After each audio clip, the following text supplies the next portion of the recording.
जब उन्होंने समावेशी विकास सुनिश्चित करने के लिए संकल्प लिया तो ये बात खुली की हुआ है। मतलब कुछ लोग वहताशा आगे बढ़ गए हैं और बाकी नीचे की ओर जा रहे हैं।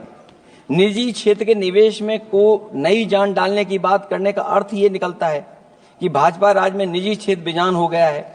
नोटबंदी और जीएसटी के लिए सुधार नहीं विकार साबित हुआ। अध्यक्ष महोदय, परिवारों के मनोभाव में उल्लास भरने की बात करने वो स्वीकार कर रही हैं, लोगों को मुस्कुराना बंद कर दिया है। अच्छे दिन न इनके राज में आए हैं और न आएंगे आने वाले समय में भी कि 12 लाख के कम से कम उनको कर से। वित्त मंत्री जी ने कहा कि हम सब मिलकर के अधिक संपन्नता लाने और विश्व में अपना स्थान बनाने और अपने राष्ट्र की अनंत क्षमता को बढ़ाने के लिए अपनी यात्रा कर रहे हैं। तो उनकी असली मतलब ये था कि वो बस चल रहे हैं। ये यात्रा निरर्थक है।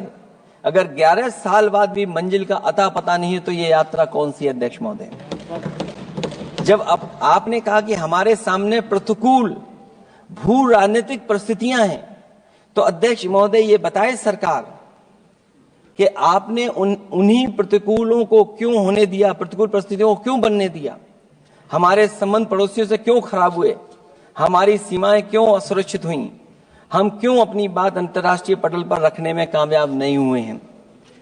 जब आपने कहा कि हमारी अर्थव्यवस्था सभी प्रमुख वैश्विक अर्थव्यवस्थाओं के बीच सबसे तेजी से बढ़ने वाली अर्थव्यवस्था है, तो आप ये क्यों भूल गए कि हमारा रुपया उनके शासनकाल में सबसे निचले स्तर पर पहुंच गया है?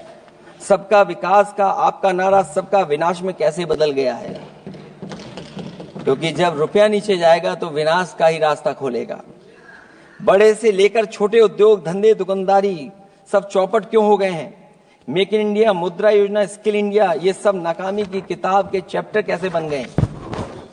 वहां सवाल ये कि कैसे व्यापार कारोबार केवल कुछ लोगों के हाथ में ही सिमट गया और बाकी सबका काम धाम क्यों मिट गया? अध्यक्ष महोदय, हम भी मानते हैं कि कोई देश केवल उसकी मिट्टी से नहीं है, बल्कि देश उसके लोगों से है।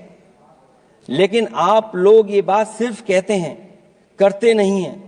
जनता आपके लिए बस नारे का विषय है।